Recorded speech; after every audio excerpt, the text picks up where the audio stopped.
there's a lot of opportunity for all of us to engage with these tools. I won't steal any more of his thunder or butcher any more of the work he does.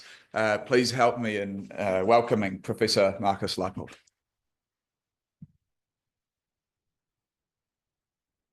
Well, thank you, Sebastian, for the introduction.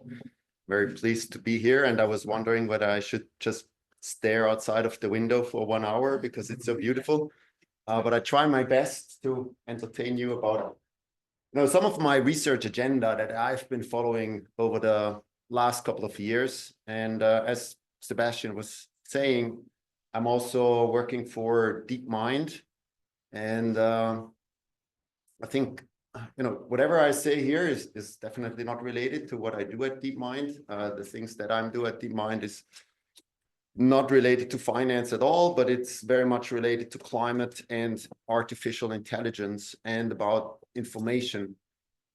And maybe you have also read the news that about 3-4 weeks ago, DeepMind was awarded with the Nobel Prize in Chemistry for their work on AlphaFold, which is a tool that allows to predict the folding of proteins. So proteins are basically just sequences of amino acids. And before a protein can serve its biological function, there is a folding of this protein structure involved. And it's very hard to understand the folding of the proteins and then their biological function. So it usually takes about 4 years of a PhD for understanding the folding of one protein. And as of last year, or maybe a little bit longer, there were 200,000 protein foldings were archived and stored in a large global database. And AlphaFold, within 1 year, predicted 200 million protein foldings. So 200 million times 4 years of a PhD. Yeah. You understand how big this impact is. So that makes me very optimistic that AI, not only in biology, but also in finance, can be kind of a game changer in the way we analyze data, right? And unfortunately, at least this is my experience, finance is a very old tradition kind of discipline. So it's very hard to,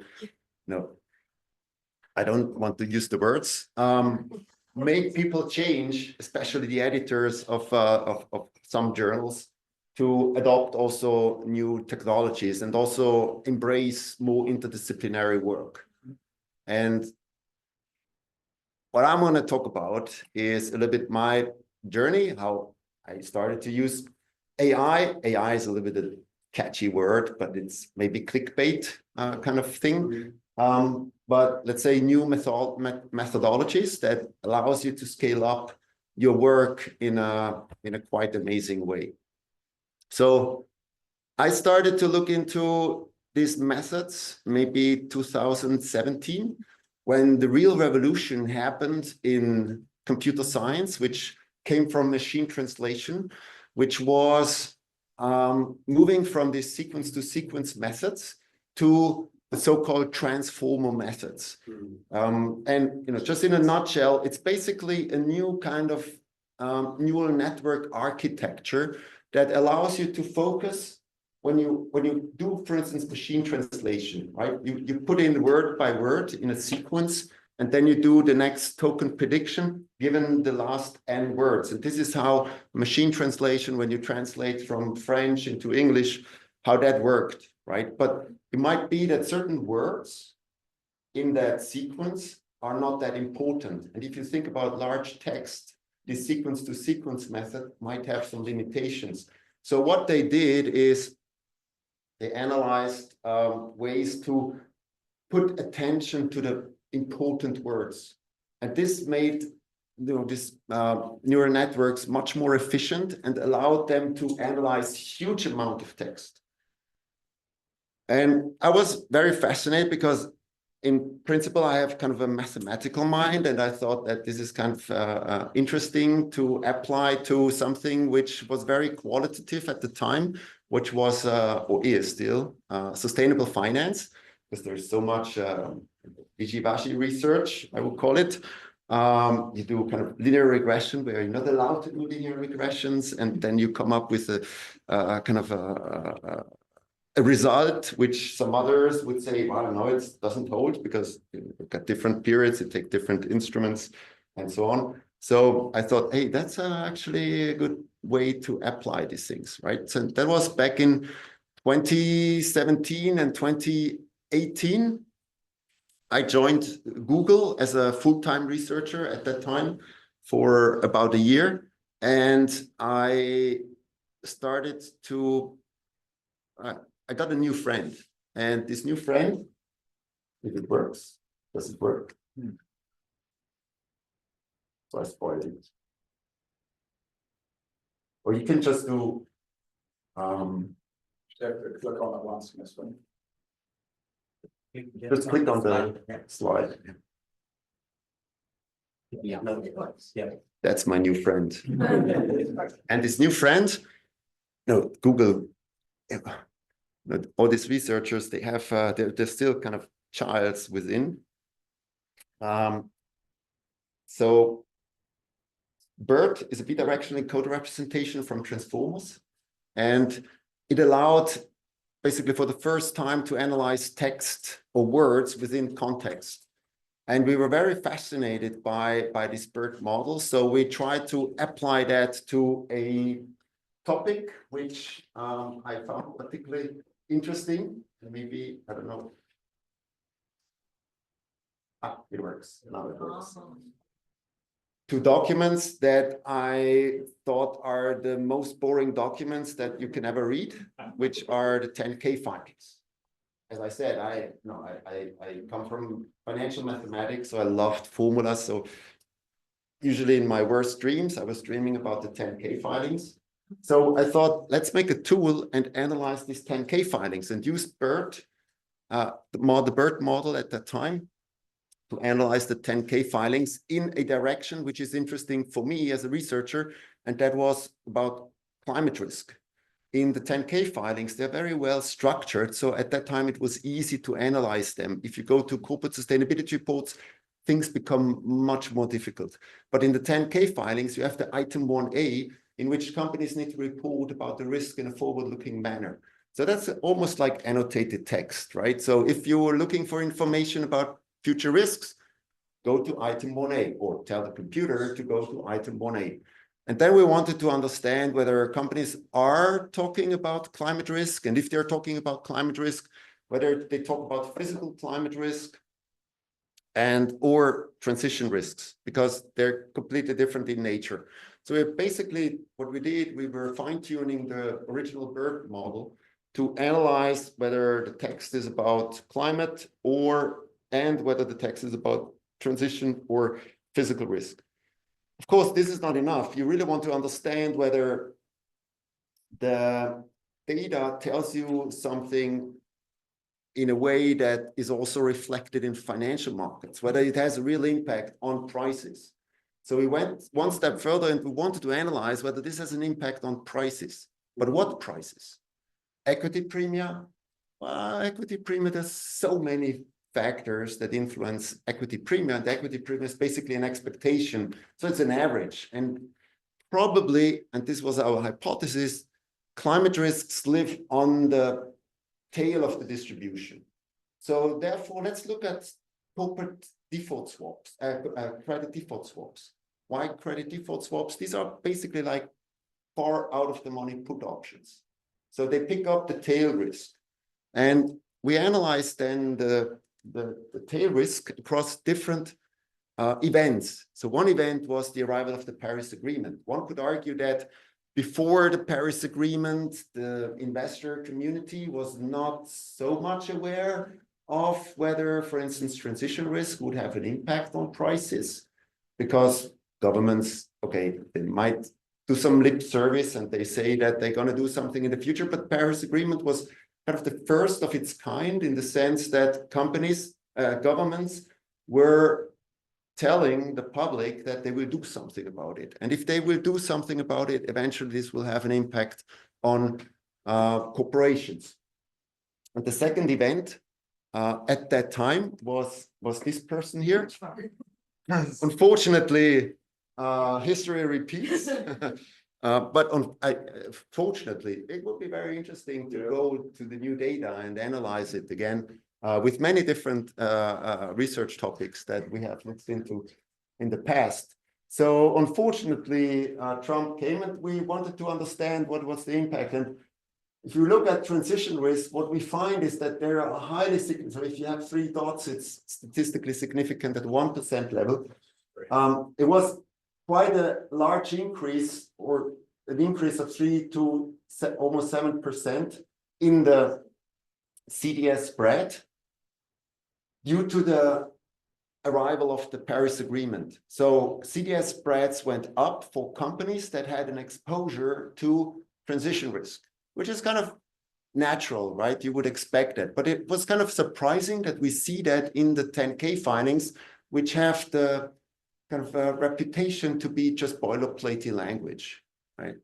And then when Trump came, we saw a reversal of the CDS spreads for those companies who had a high impact exposure to transition risk. If we would go with the old-fashioned kind of approach in natural language processing, which was collecting keywords, we would not have detected these kind of things. What I found out actually is that there's a big group of keyword fundamentalists in finance, and they would not have accepted this kind of black box approach that we have been following here. And that was back in 2020. After 2 years, eventually we were able to publish our paper in a decent journal. But that was kind of really the starting point, I would say, for my research agenda and the research agenda of my team at the University of Zurich. And we wanted to go one step further, and we thought that, hey, this BERT model is kind of it's a plain vanilla model in the sense that it's very general and you can apply it to different things, but we want to adjust the model in a way that it's more suited for climate relevant things. So that's how we created another tool, and I'm going to talk about that in a second. So my first question actually was whether we can use AI to detect whether climate risks are priced in financial markets. The answer was yes. Now we wanted to see, we wanted to address a new question, which was whether we can use AI to learn whether disclosures are just cheap talk, which is very close to greenwashing already, but I would call it cheap talk. And for that reason, we had to adjust the BERT model. So we created a new model out of the BERT model, and we christened that the climate BERT model. And we put that also on Hugging Face. I think by today it was downloaded 1.5 million times. So people are using actually this model quite a lot in order to analyze climate relevant text with a small model. Of course, you can go on with, you could use a large language model to do similar tasks, but it's much too big, this model, for the things that might be of interest for finance. So we use this model, and I'm going to show you just in a very simple way how you would then go about training this kind of model, right? So you have a training phase. In order to train the model, you need to collect a lot of text. So we collected about 2 million paragraphs out of news abstracts from scientific papers on climate and corporate sustainability reports. So you have a lot of paragraphs. You feed that into the BERT training, and the training is basically next token prediction. So basically you mask a word in a sentence, and then you learn the model to predict the correct word. And the other one is next sentence prediction, which is you take out the sentence and you ask the model to predict the next sentence given a certain context. This is how these models are trained. And even today, the GPT models, they're all trained in a very similar kind of fashion. So we did this training exercise. Then this is the pre-training phase, and then the downstream task, which you then use for fine-tuning, was the following. So you need human experts that annotate text in this sense, climate-related paragraphs versus non-climate-related paragraphs. So you need to have a human that annotates this data.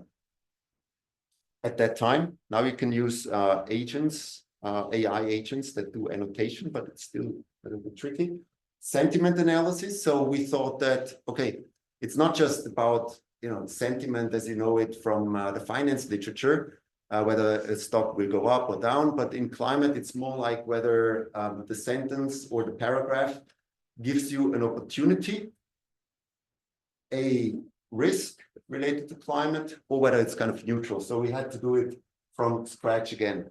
Then what we wanted to see, because our goal eventually was to look at cheap talk. Is the company talking about commitment in a text, for instance, in annual reports? Is it committing to doing something about climate change? And this is then annotated into commitment and actions. And then something very important is this commitment specific or is it non-specific? This is also, there's a lot of boilerplate language out there, and we wanted to identify this boilerplate language. And then what we created out of the ratio of non-specific and specific commitments was the CTI. And in finance, you always need these 3-letter acronyms to be successful, ESG and whatever. So CTI is the cheap talk index. So we then created the cheap talk index out of this. We also did some exercises with the TCFD categorization. Then you get this data set. But then you have the application phase. What we did, we looked at annual reports, not corporate sustainability reports, but the annual reports, because they're legally a little bit more important than corporate sustainability reports. And then we classify the paragraphs into all these different categories. And not we, but the Climate Berg analyzed that. And we analyzed, back in 2020, we analyzed 15,000 annual reports. And that took us maybe 1 hour, right? Then you get this. And we then analyzed whether how the change in commitments related to climate is evolving across the constituents of the MSCI World Index. And you saw that actually, after the Paris Agreement, the number of commitments made on climate really increased. And if you look at the cheap talk, also the cheap talk increased a lot. Now this is for the MSCI World Index, so there are many different sectors in there. I worked already as a master's student back in '93. I worked for the banking industry, so to get some money for my studies. So I had a particular interest in the financials, and you see that the finance people, they're very good in marketing. So this increased relative to the 2010 baseline by 150%.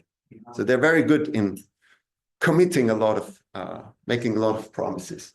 And also the cheap talk index was increasing a lot. So of course, with this data, we wanted to ask a lot of questions that are more relevant. Now we have the methodology, but we wanted to understand a little bit what can we do with the methodology. And one thing is, we wanted to understand the usefulness of these climate initiatives, because they're mushrooming all over the place, right? Like we have the Climate Action 100 plus, you have the TCFD, you have the Science Based Target Initiative. And the question was, do this initiative somehow discipline the corporate world in providing information, decision useful information, right? Because they put a lot of money into producing all this kind of texts and documents. Is this useful, decision useful information? And in this case, decision useful information means, do they provide specific commitments to climate action? All other information is not very useful from that viewpoint.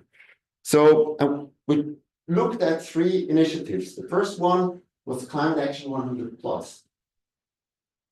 Climate Action 100 Plus is an initiative by investors who identify target companies that they want to engage with, active engagement. So the economic channel that works here is the active engagement channel.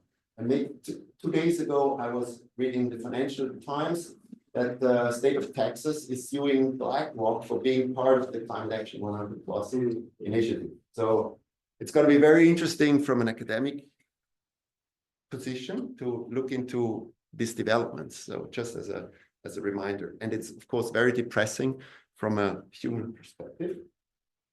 But this was the first channel, this engagement channel. The second channel is cheap signaling. This is TCFD, because you, as a company, you can say, yeah, we're going to do TCFD reporting, and you know, the news press is going to sing hallelujah. You're now supporting TCFD, but there is no kind of mechanism that would kind of force you to really stick to what you report in the TCFD reports. It's just a signaling.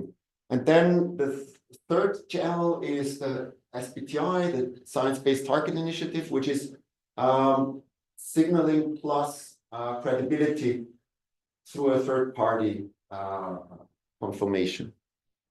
So the first hypothesis was that big part of the Climate Action 100 Plus actually reduces the cheap talk index. And we found that highly statistically significant. It's reduced. If you are part of this target company in the Climate Action 100 Plus, you actually improve on your climate commitments, on providing decision useful information to the investor. The other one, signaling and credibility, actually TCFD recommendations increases the cheap talk. So those who commit to TCFD, they also have a lot of more cheap talk. So TCFD is actually not disciplining the way companies are providing information. And also, actually, that was statistically positive. So it has a statistically significant effect on TCFD and a neutral effect by the Science-Based Target Initiative. We wanted to go one step further, and we wanted to see whether words actually have real impact. And how can we measure real impact? Well, one way, kind of an easy way to measure impact is to look at to look at emissions. What we found is that cheap talkers, the companies with the highest cheap talk index are those who have the highest increase in emissions. So they need to camouflage some of their actions by using a lot of cheap talk in annual reports, right? Then the fourth hypothesis was that whether cheap talkers have a lot of negative news incidents or negative press coverage.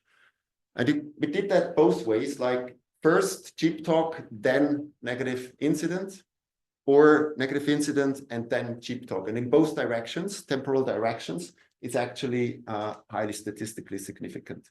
And the incidents were measured by the usual suspect, the rep risk people, which are based in Zurich, and they're actually good friends, at least for now. Might change in the future because we are writing a paper which we call Incident BERT. And that's then an open source tool that helps you to identify incidents from news articles. So that was kind of a second question we were asking. And then when I talk to people from industry, they always say, you're always that negative. Have a look at the positive side as well. So we thought, okay, let's do something more positive and analyze with AI whether companies are adopting to green technologies. And the reason why I thought that this is kind of interesting, this research, was, of course, at least at that time, this person was pro-climate tech. It might have changed by now, but he basically said that, that's going to be the next big thing. Climate tech will kind of explode, and you have to be part of this movement. So we wanted to analyze this green data. One direct way would be to go into green patents.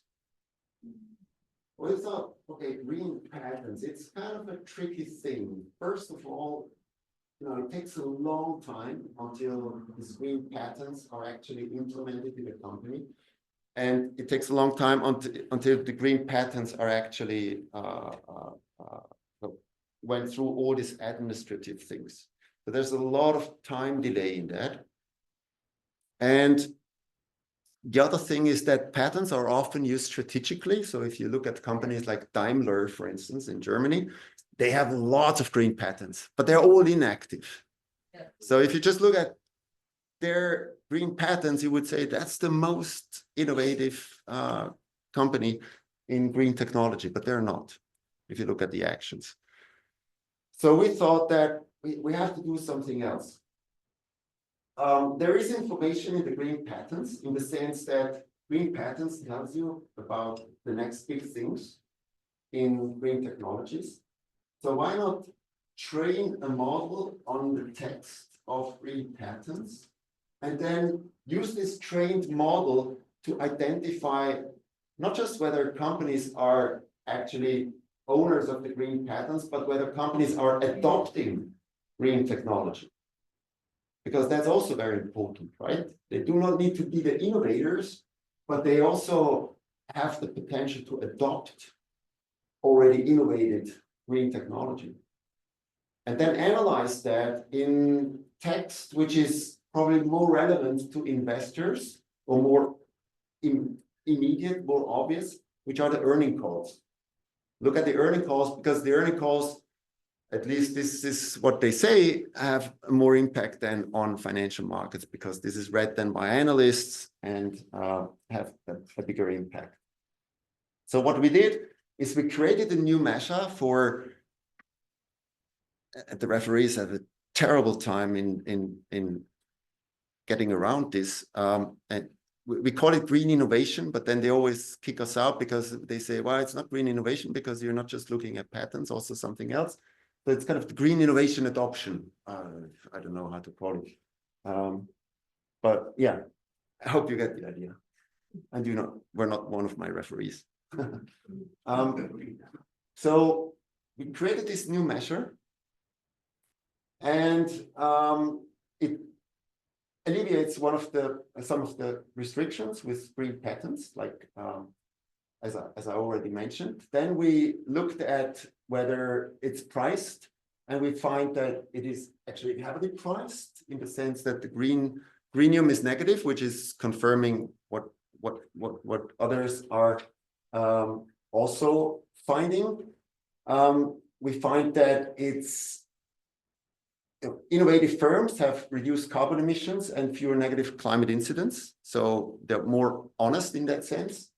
And we also find that if you look at these green innovative firms, you can also use them as kind of a hedge when something happens in terms of regulation, or if another Trump becomes president and things like that. We're going to show you in a second a little bit of our results.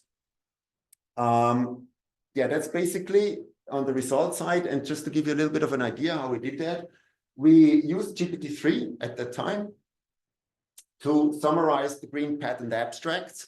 And we forced the model to say, hey, this highly sophisticated technical language, please translate this into simple terms that even a financial analyst understands. So this is done then by the AI. We use then these sentences to train ClimateBird to identify all these different categories in green innovation. So there are about 4, 5, 6 different categories in energy, transportation, production, building, adaptation, and environment. And then we unleash that model to the earning calls. So what we find is, for instance, that the green innovation negatively predicts future returns. So that means also the capital costs for the companies are probably a little bit lower. You can find significant results. So I just want to show also some tables here. Results are highly statistically significant and negative, even if you adjust for the usual suspects for factors. And we also use emissions and so on to control it for other factors.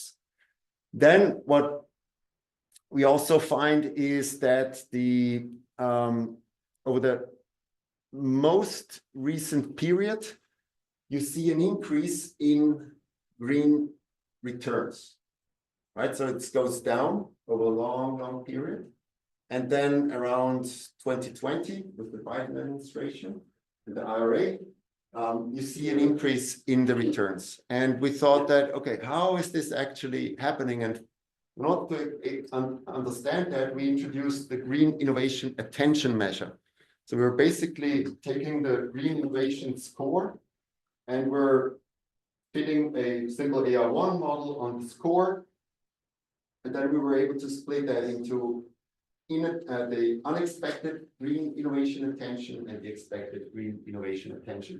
If you adjust for the unexpected green innovation attention, you see that the negative returns actually prevail. So it's more like an attention mechanism that we're driving up the returns for the green innovation over the most recent period.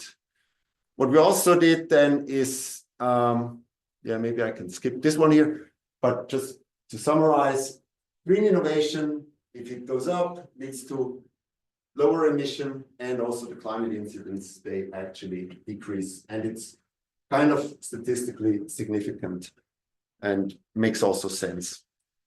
We did then some event studies. So with Trump election, you see the negative impact, then his good friend, Biden, you have a positive impact through the IRA, then you had the other person who is determining the fate of our world, Putin. With the Russian invasion, we see again some very highly statistically significant results. The IRA announcement also led to some interesting results. And fortunately, the paper has not yet been accepted. So we will probably update our analysis with this guy again. And the good thing is that I don't have to find another picture. So I already have it. So that's the thing about the green innovation potential. And here again, the AI really helps you to translate technically very complex information into a digestible form for financial analysts. Right? So and you cannot do that on 50,000 or even more patents as a human. Right? But you can do that very simply. So the next question is whether AI can help us to understand regulatory standards and how regulatory standards affect the reporting of companies. And here it's basically 3 papers that we have been writing over the past, and the 4th one is in the making with a focus on New Zealand. The first one was, very humble title, Democratizing Sustainability Disclosure Analysis. And we created the tool Chat Report. Again, this is open sourced. And we wanted to analyze TCFD recommendations. But what was the motivation here? My good friends at MSCI is also very big in Zurich. We had a lot of conversations. And I thought that, hey, what a junior analyst is doing at MSCI, AI can do it much faster. It's kind of the AlphaFold thing, not as relevant, of course, to humanity, but what is a junior analyst doing? Take the report of a company like Nestle, corporate sustainability report. In computer science language, it means that the junior analyst has to put in his context window the information from the 300 pages of the Nestle report. Needs to save this. Then go to the TCFD recommendations, read and understand the recommendations. Again, this is I don't know how many pages, but much less than the TNFD, so it gets even worse in the future. It will get worse in the future. Understand this and then ask the elementary questions from the TCFD report to the corporate sustainability report of Nestle. Write down the answer to these questions, go back to the TCFD report and assess the quality of the reporting or of the answers to the questions. Is it really satisfying all the recommendations of the TCFD? So there are two kind of steps. The first one is answer questions and then assess the quality of the question according to the TCFD. I said, hey, you can do that with a simple tool and analyze that. And this is what we did. Now, this is the technology behind it. There are many startup companies who make a business out of this. So you basically have the 11 TCFD questions, like how does the company board oversee climate-related risks and opportunities? So now as a junior analyst, you would go there and go through non-standardized corporate sustainability reports, try to find the information, and then go to the next one and do this 11 times. And then you have to assess the answer, right? So for instance, JP Morgan is planning to disclose additional detail on its efforts. No specific targets are mentioned. And now your boss requires you to assess the quality of this. So you write an explanation of why this is probably not as specific as it should be, and then you give a score, like 20.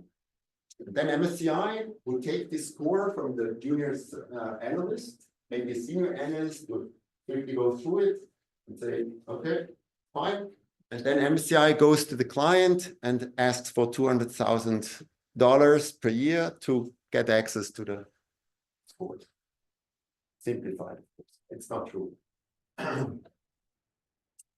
So what we did then, we analyzed a lot of, I don't know, maybe 12,000 corporate sustainability reports. We looked at whether the score moves in the right direction. So we looked at 2016 when there was still no TCFD as a baseline. And then we looked at how the TCFD score is moving, and it moves into the right direction from a disclosure viewpoint. It still doesn't say anything about whether companies are actually walking their talk. It's just about how well the disclosure quality is. There was yesterday talk about the Bloomberg environmental disclosure score. This is similar stuff that Bloomberg is doing. So they're just check marking whether a company reports on this and that, and if they do, it's fine. But for instance, they do not analyze whether it's specific or not, this kind of information, or if it's a committee. So it's a very, I don't like that score at all. But at least here, it will tell the regulator whether the companies would conform. And then we analyzed that 11,000 corporate sustainability reports in about 1 hour. We then moved on to the next project, which was it's not just climate, it's about nature. And we moved to the Task Force for Nature-Related Financial Disclosure. And these recommendations for the TNFD are even more confusing than the TCFD. It gets larger and larger, which is a little bit unfortunate, but it's again a great opportunity to build startup companies and make money out of this. But I don't think that this is what people should be doing, but provide tools to analyze this kind of things, open source, in order to have impact is probably better than trying to make money out of this. So what we did with the TNFD recommendations, we, of course, biodiversity, water pollution, and so on and so forth, are also these kind of important dimensions we have to think about, or think about planetary boundaries, according to Rockström. The TNFD wants to build a reporting framework for companies along these dimensions. It becomes really complex.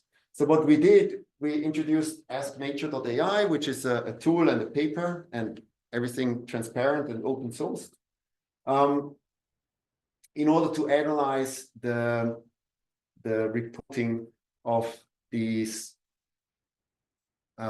dimensions. And what I did here was actually also something very interesting. So I took not the 11 TCFD questions, but the 14 TNFD questions.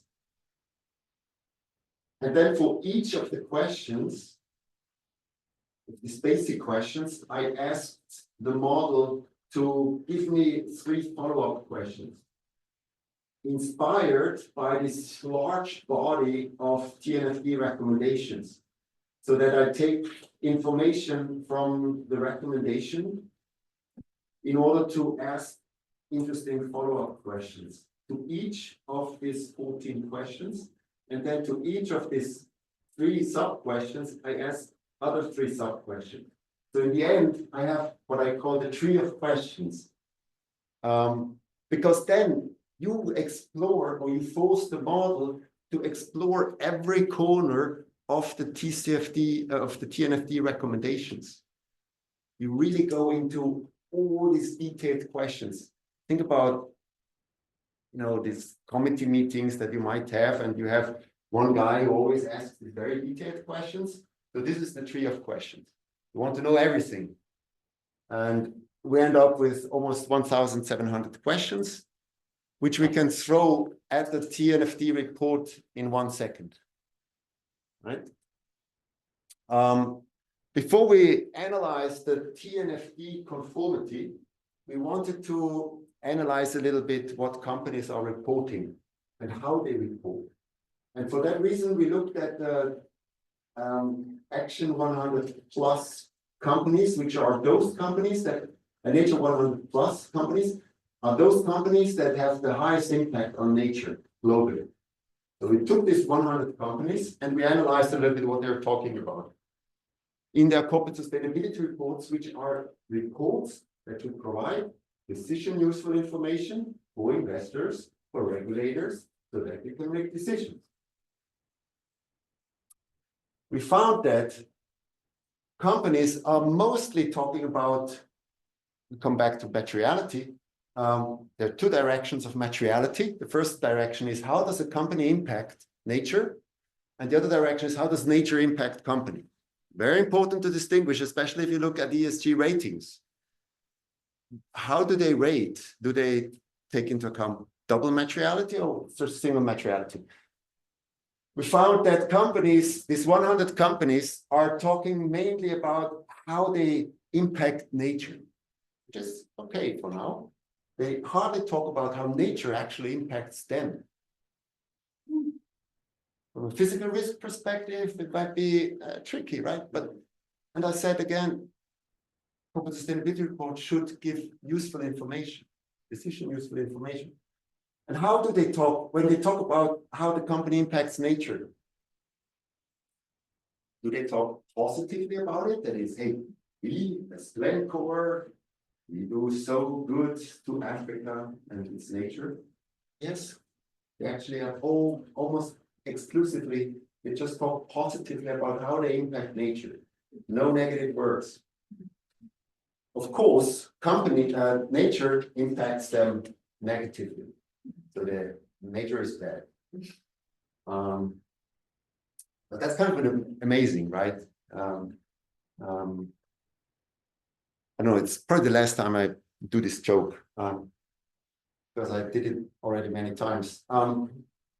If I would be an alien landing on Earth after 100 to 200 years from now, and the planet Earth is destroyed, maybe Elon Musk lives on Mars, we don't know, but and the only document that I would find would be corporate sustainability reports, I would wonder what happened on this planet, because everything looked so bright. Right?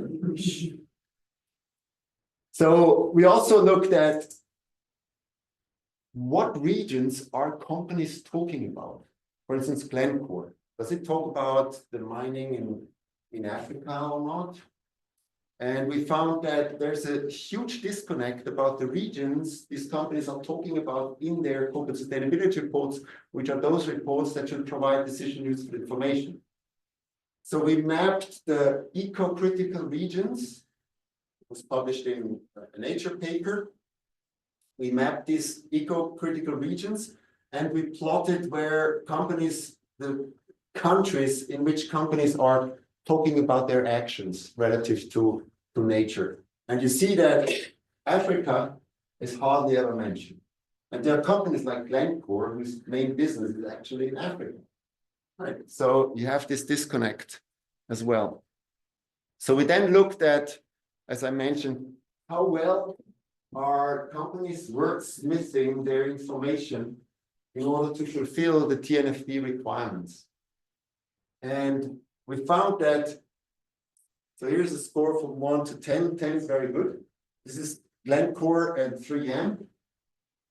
They're actually doing a great job in reporting along the TNFD requirements. So that was kind of a little bit surprising.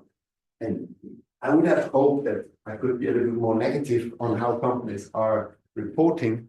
But it tells us that maybe these disclosures, why do we do disclosure? Why do we spend $300,000 each year on just writing a corporate sustainability report? Because that is approximately the cost that we run to generate this report, right? So why do we spend so much money on creating a report which eventually does not have really an impact, right? And I think that these companies, they have enough money to do a lot of wordsmithing. So they will look good according to disclosure. But we have to go one step further and not just analyze the words, but also the action. Not just analyzing the talk, but also the walk. And what we did also in that paper, we wanted to analyze their commitments, their specificity of the commitments, and also, maybe it's a little bit of bad wording from my point, enforceability, whether it's legally enforceable what they're saying in the corporate sustainability report. So I taught the LLM a little bit about the EU regulation, more or less, and then checked whether it's fulfilling that or not. And then I introduced the score from 0 to 10. So if you look at commitments, for instance, there are a lot of commitments made by companies. This is the distribution across the corporate sustainability reports. There's a lot of commitments. If you look at the specificity of the commitments, it's a little bit less specific in corporate sustainability reports. Recall that my first paper on CTI was about commitments in annual reports, which are audited.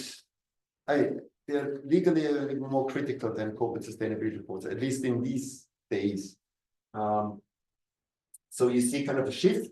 And then I looked at the enforcement.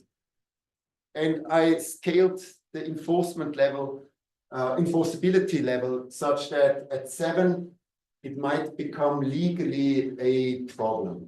And you have nothing beyond 7. So everything that is in this corporate sustainability report, I mean, you cannot, you can, but corporate sustainability reports are reports which should provide decision useful information. And you spend a lot of money on that. And the question is whether they fulfill this kind of task. Now, the last thing, which is a project that we just started a couple of weeks ago, is on the New Zealand disclosures, because in New Zealand, disclosures are now mandatory. So that's a great kind of opportunity to analyze how the reporting is actually changing over the years. So before I go into that, we have already a lot of experience in analyzing corporate sustainability reports in terms of their transition plan credibility. So we have a large project with the Worldwide Fund, WWF, where we analyzed around 28 transition plan frameworks, global transition plan frameworks. We condensed this information into around a little bit less than 70, I think 67 key indicators that are common to all these frameworks. And then we build a tool that can analyze these reports. And our goal is to do something similar for New Zealand, inspired by this work here. And we started already. So we have these indicators. For instance, an indicator could be the answer to a question: does the entity explain which governance body is responsible for climate-related risks and opportunities? So you have this question, you have a company report from New Zealand, and then you have an answer with the explanations, the assessment of these answers, also with the references. And then usually we transform these questions into binary questions, in the sense that you can answer it with a yes and no, so that it's the language model, the problem of hallucination of language model is a little bit softened. Justification, a confidence score. We ask how confident is the model to answer this question. And then we also provide the sources. So on which page that information was found, and so on and so forth. Then we did some testing, validation reports. So the accuracy is above 90%, which is high, quite high for computer science terms. So 93%, it's not 100%, but there's no startup, even if they promise that can do 100%, and it's always there's some natural limits to this. We find that the correct decisions are characterized by a very high confidence of almost 97%. Incorrect decisions by the model have lower confidence. So we could actually use this confidence level as another kind of way to avoid that the model is making wrong decisions. But also on the test reports, the accuracy is above 90%, and you see the same kind of characteristics for the confidence in the test reports. So this is more or less how it looks like in terms of the disclosure index. Again, this just measures the information that is provided, whether this information is contained, required information is contained in the corporate sustainability reports. We see that in New Zealand, there are basically two structural shifts in the way they report. So here you have an index on how much of the required information is reported. And we see the first shift is in 2020, when it became clear that New Zealand will adopt kind of a mandatory standard. So there were some companies who already started to adopt this. And then back in 2022, from 2022 to 2023, so these are the reporting years, you see a sharp increase in the way companies are providing the information that is actually required by the regulator. Then you also see here the different results by the TCFD categories. So the TCFD can be, you have 4 pillars. The first pillar is governance. Second one is strategy. The third one is risk management. And the fourth one is metrics and targets. Usually governance and strategy are the boilerplate categories. You could talk a lot about how you have these committees and but the metrics and targets is probably that category which makes the most headache.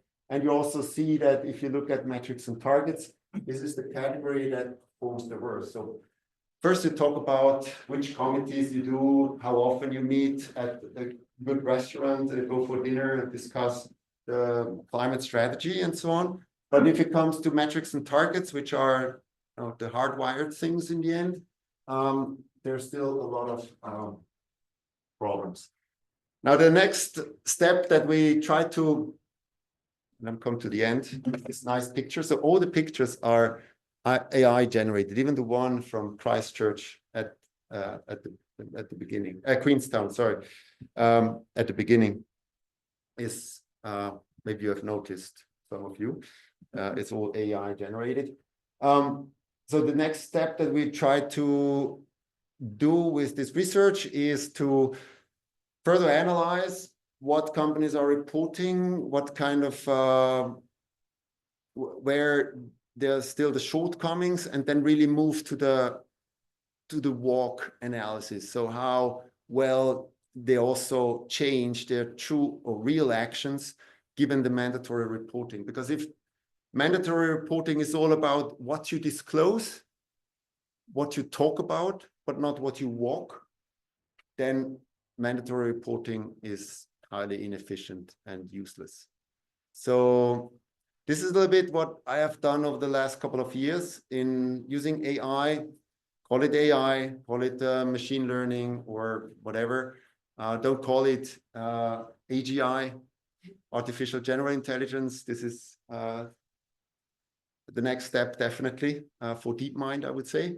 But yeah, this is what I have done. And I think, using these tools helps us a lot in analyzing a huge amount of data that is out there, which we have not yet really exploited. And therefore, I can recommend to you that you should really look into these models, move away from simple regressions, and really look at this kind of new technologies. Thanks a lot.